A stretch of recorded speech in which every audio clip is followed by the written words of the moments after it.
88세 한국 노인, 미국 공항에서 입국 거부, 영어 한마디 못한다는 이유였습니다. 모욕과 조롱 속에 쫓겨날 위기, 하지만 단 한 통의 전화가 공항 전체를 뒤흔듭니다. 1시간 만에 경호원과 장성들이 출동한 그 현장. 그리고 드러난 70년 전 전쟁의 진실. 아무도 몰랐던 숨은 영웅. 그의 가슴 먹먹한 사연이 지금 공개됩니다. 잠깐, 구독과 좋아요 누르셨나요? 안 누르셨다면 지금 바로 눌러주세요. 안녕하세요. 저는 박상길입니다. 올해 나이 88, 6.25 참전용사죠. 평생을 같이 했던 아내가 떠난 지도 벌써 5년이 지났습니다. 요즘은 서울 근교 요양원에서 조용히 지내고 있어요. 하지만 제 마음속엔 늘 한 사람이 자리 잡고 있었습니다. 바로 전쟁 중에 만난 미군 전우 로버트였죠. 로버트는 저와 함께 최전선에서 싸웠던 미군이었습니다. 그는 제게 영어를 가르쳐 주었고 저는 그에게 한국의 문화를 알려주었어요. 전쟁터에서 피를 나눈 형제와도 같은 사이였습니다. 하지만 전쟁이 끝나고 우리는 각자의 삶으로 돌아갔죠. 편지는 몇 번 오갔지만 시간이 흐르면서 연락이 끊겼습니다. 지난달 손자 민호로부터 로버트가 10년 전에 세상을 떠났다는 소식을 들었어요. 너무 늦게 알게 되었지만 마지막 인사라도 하고 싶었습니다. 민호는 제 소원을 들어주기 위해 LA행 비행기 표를 마련해 주었죠. 오래 살지 못할 테니 마지막으로 전우의 묘소를 찾아가 인사하고 싶다고 했더니 손자가 모든 준비를 해주었습니다. 15시간의 긴 비행 끝에 LA 공항에 도착했어요. 다리도 아프고 온몸이 쑤셨지만 로버트를 만날 생각에 마음은 설렜습니다. 하지만 입국 심사대에서 문제가 생겼죠. 방문 목적이 뭡니까?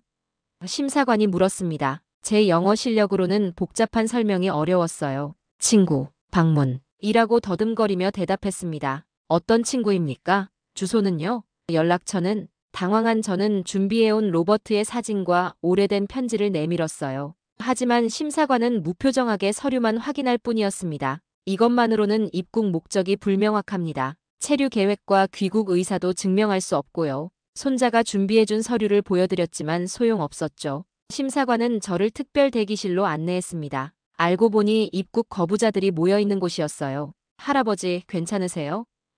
민호가 전화로 물었습니다. 괜찮다, 괜찮아. 조금 기다리는 것뿐이야. 하지만 마음은 무너져 내렸습니다. 평생 단 한 번 만나고 싶었던 전우의 묘소를 앞에 두고 막히다니. 손이 떨려왔어요. 긴 시간을 기다려온 순간인데 이렇게 돌아가야 한다니 너무 허망했습니다. 창밖으로 보이는 미국의 하늘이 갑자기 낯설게 느껴졌죠. 대기실에 앉아있으니 6.25 당시 로버트와의 추억이 물밀듯이 밀려왔습니다. 그때는 젊고 두려움도 없었는데 이제 와서 이런 벽에 부딪히다니. 돌아가신 아내 생각도 나고 고향 생각도 났어요. 돌아갈 비행기를 기다리며 저는 주머니 속 로버트의 유품을 꼭 쥐었습니다. 대기실로 이동하던 중 또 다른 심사관이 저를 불러 세웠습니다. 앞에서 만난 심사관보다 나이가 더 어려 보였어요. 턱수염을 기른 그 심사관은 제 여권을 들고 뭔가 계속 중얼거렸습니다. 88세, 정말입니까? 이런 나이에 혼자서 미국에 온다고요? 저는 고개를 끄덕이며 다시 한번 설명하려 했습니다. 그러면서 가방에서 로버트와 찍은 낡은 사진과 그가 제게 준 군용 물통을 꺼냈죠. 그 심사관은 픽 웃더니 동료들에게 뭐라고 말했어요. 영어를 잘 알아듣지 못했지만 그들이 저를 비웃는 것만은 분명했습니다. 심사관이 큰 소리로 말했죠. 이런 분들이 불법 체류자가 되는 겁니다. 관광객 비자로 와서 돌아가지 않죠. 가슴이 철렁 내려앉았습니다. 제가 이 나이에 불법 체류를 한다고요? 목이 메어 말이 나오지 않았어요. 로버트의 물통을 들어보이며 다시 한번 설명하려 했지만 심사관은 듣지도 않았습니다. 이건 뭡니까? 쓰레기처럼 보이는데요. 심사관이 물통을 집어들며 말했죠. 그 순간 화가 치밀었습니다. 이건 쓰레기가 아니에요.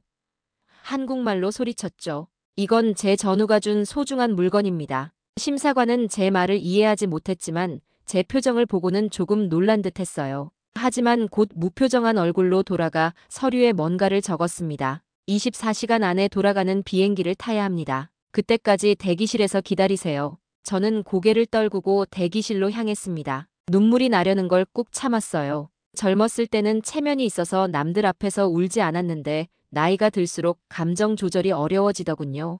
대기실에는 저처럼 입국이 거부된 사람들이 몇 명 있었습니다. 대부분 젊은이들이었죠. 그들은 각자의 언어로 통화를 하거나 불안한 표정으로 앉아 있었어요. 옆자리에 앉은 중년 여성이 물병을 건네주었습니다. 고마운 마음에 받았지만 목이 너무 메어 마실 수가 없었어요. 로버트, 그를 마지막으로 본 게 언제였더라. 1953년 휴전 직전이었습니다. 그는 제게 이 물통을 주며 언젠가 다시 만나자고 했어요. 그 약속을 지키지 못하고 이렇게 되다니. 주머니에서 손수건을 꺼내 눈가를 훔쳤습니다. 대기실 창문으로 보이는 미국의 하늘은 맑고 푸르렀습니다. 로버트가 그리던 고향의 하늘이겠죠. 이제 그는 이 하늘 아래 영원히 잠들어 있을 텐데 마지막 인사도 못하게 되었구나 싶어 가슴이 더 아팠어요. 대기실 의자에 앉아 생각에 잠겨있던 저는 갑자기 뭔가 생각났습니다. 출발 전 손자 민호가 제 여권 케이스에 작은 쪽지를 넣어준 것이 기억났어요. 혹시 도움이 필요하면 이 연락처로 전화하세요라고 했던 것 같습니다.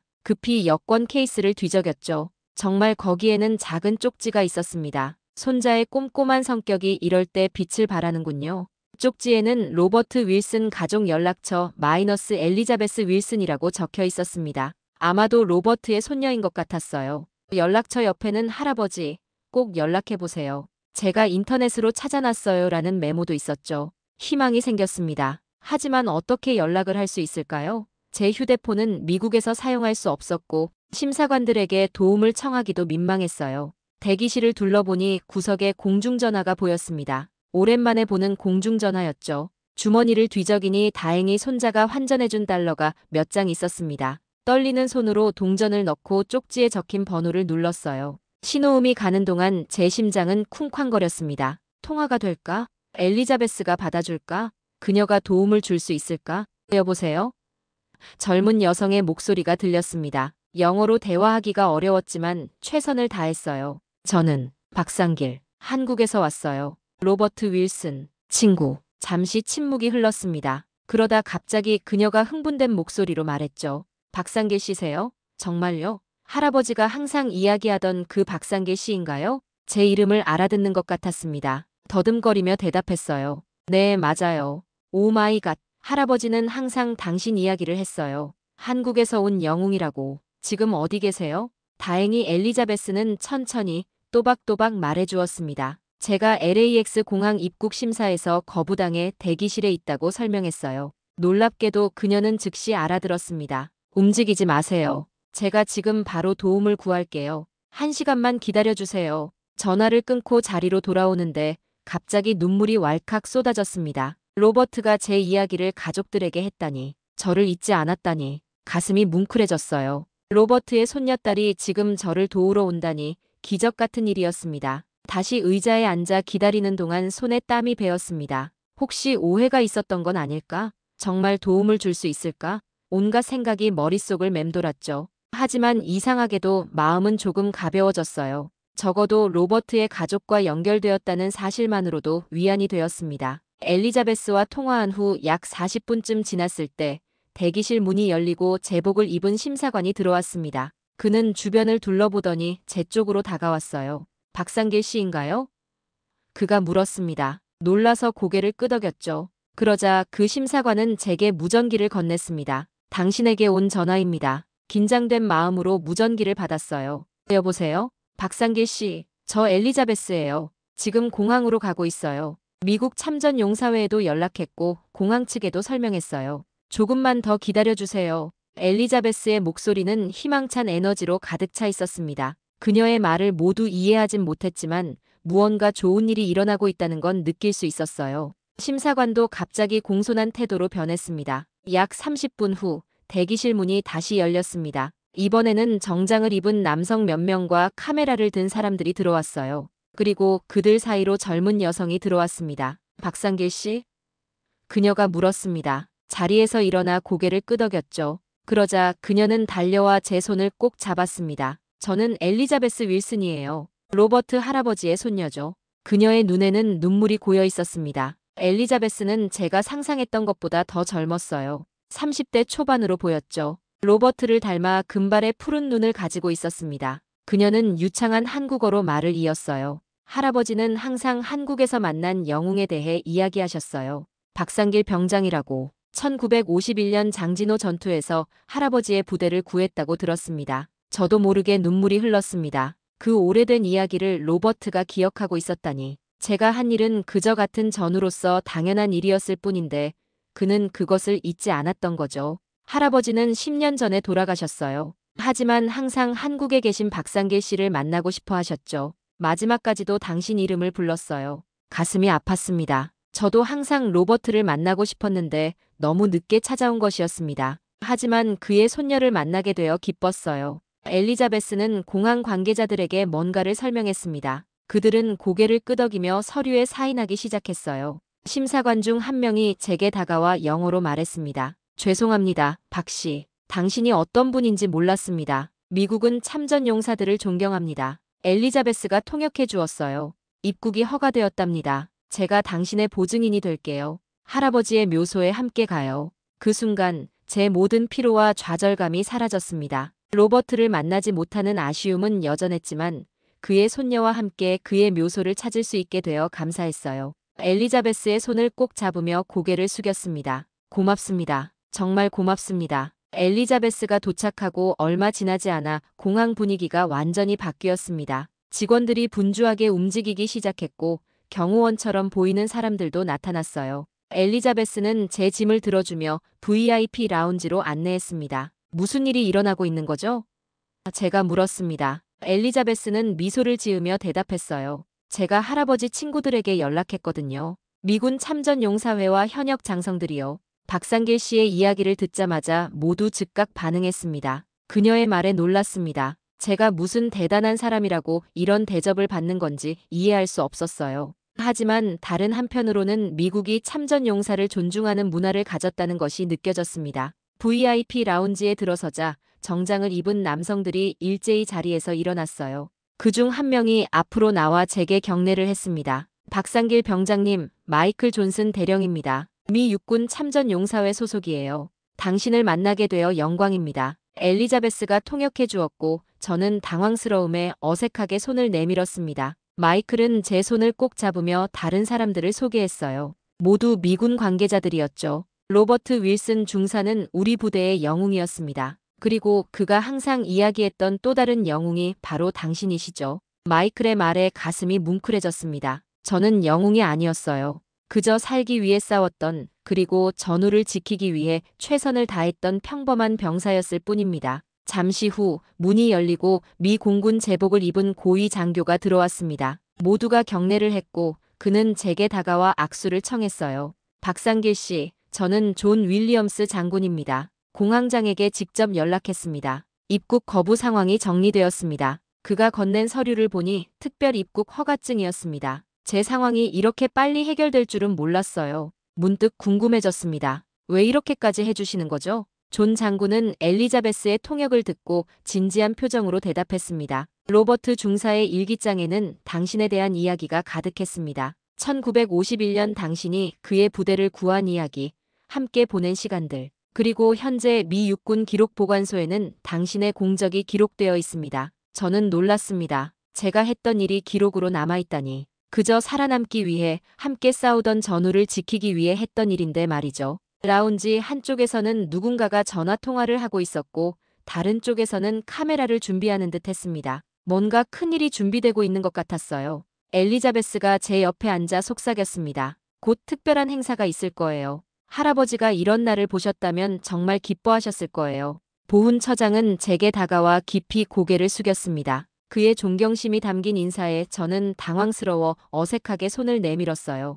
보훈 처장은 제 손을 꼭 잡았습니다. 박상길 병장님, 오늘 이렇게 만나게 되어 영광입니다. 미국은 한국전쟁에서 함께 싸운 용사들을 절대 잊지 않습니다. 엘리자베스가 통역해 주었고 저는 고개를 숙여 인사했습니다. 이런 대접을 받는 것이 여전히 어색했어요. 저는 그저 평범한 노인일 뿐인데 말이죠. 보훈 처장은 작은 상자를 꺼냈습니다. 오늘 미국 정부를 대표하여 박상길 병장님께 자유의 메달을 수여하고자 합니다. 이 메달은 미국의 자유와 가치를 지키기 위해 헌신한 외국인에게 주는 최고의 명예입니다. 그의 말에 라운지에 있던 모든 사람들이 박수를 쳤습니다. 저는 믿기지 않았어요. 70년 전에 했던 일로 이런 영예를 받다니. 보훈 처장이 상자를 열자 금빛 메달이 반짝였습니다. 1951년 1월 당신의 용기는 23명의 미군 병사들의 생명을 구했습니다.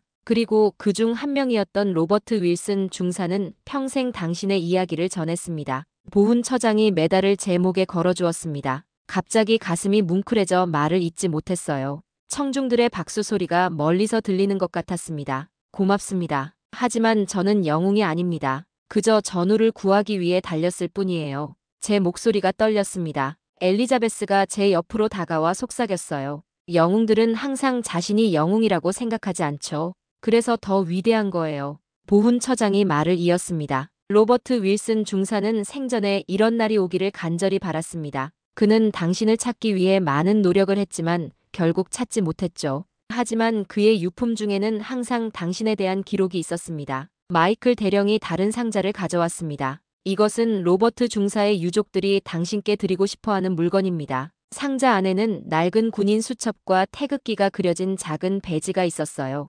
엘리자베스가 설명했습니다. 할아버지는 이 수첩에 당신과의 추억을 기록했어요. 그리고 이 배지는 당신이 할아버지에게 준 것이라고 들었습니다. 그 배지를 보는 순간 기억이 떠올랐습니다. 1953년 휴전 직전 로버트와 헤어지기 전에 제가 그에게 준 태극기 배지였어요. 그가 이것을 평생 간직했다니 눈물이 흘러내렸습니다. 로버트, 나도 항상 널 잊지 않았어. 한국말로 중얼거렸습니다. 엘리자베스가 제 손을 꼭 잡았어요. 할아버지도 항상 그랬을 거예요. 이제 저희가 할아버지를 대신해 당신을 맞이합니다. 보훈 처장이 말했습니다. 내일 우리는 당신을 로버트 윌슨 중사의 묘소로 안내할 것입니다. 국립묘지에서 특별한 의식도 준비되어 있습니다. 그 말에 가슴이 따뜻해졌습니다. 비록 로버트를 직접 만나지는 못하지만 그의 마지막 안식처를 찾아 인사할 수 있게 되었으니까요. 다음 날 아침 엘리자베스와 마이클 대령이 저를 국립묘지로 안내했습니다.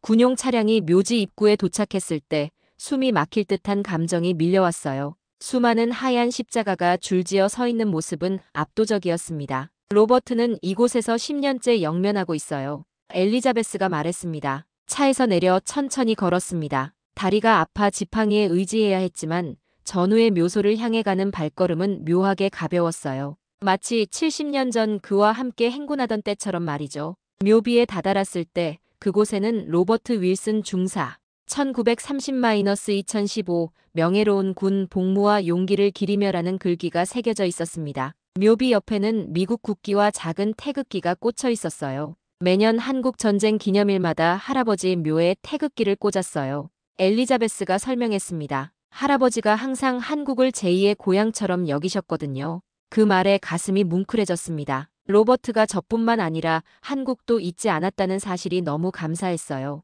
묘비 앞에 서서 깊이 숨을 들이마셨습니다. 70년 동안 하고 싶었던 말들이 가슴속에 가득했지만 막상 이 순간이 오니 무슨 말을 해야 할지 모르겠더군요. 잠시 침묵 후 저는 주머니에서 로버트가 제게 준 군용 물통을 꺼냈습니다. 70년 동안 간직해온 소중한 물건이었죠. 물통에는 로버트의 이름이 새겨져 있었어요. 잘 지냈냐, 로버트. 조용히 속삭였습니다. 나는 내가 준 이 물통을 항상 간직했어. 이제 돌려줄게. 물통을 묘비 앞에 조심스럽게 놓았습니다. 땅에 묻힌 친구에게 돌려주는 것 같은 기분이었어요. 그리고 제 목에 걸린 자유의 메달을 만졌습니다. 내가 없었다면 이런 영광도 없었을 거야. 내가 내 목숨을 구했다고 하지만 사실은 내가 나에게 삶의 의미를 준 거였어. 묘비 앞에 무릎을 꿇고 헌화했습니다. 엘리자베스가 가져온 태극기와 무궁화 한 송이를 놓았어요. 그리고 군인의 예를 갖추어 경례했습니다. 비록 제 몸은 늙었지만 그 순간만큼은 70년 전 젊은 병사로 돌아간 것 같았어요.